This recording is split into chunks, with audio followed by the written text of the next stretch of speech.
جس حد سے کوئی مقتل میں گیا وہ شان سلامت رہتی ہے، یہ جان تو آنی جانی ہے، اس جان کی کوئی بات نہیں۔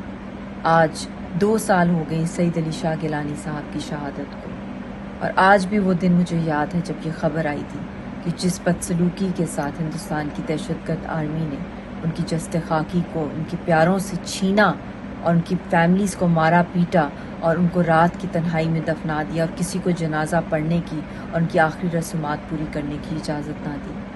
مگر میں ہندوستان کی اسٹیٹ کو اور اس کی آرمی کو ایک پیغام دینا چاہتی ہوں کہ آپ نے کتنے لاکھوں کشمیریوں کو شہید کیا، مگر کیا ہماری تحریک کو آپ دبا سکے؟ آپ نے کتنا ظلم کیا مگر ہمارا حوصلہ کبھی بھی نہ توڑ سکے۔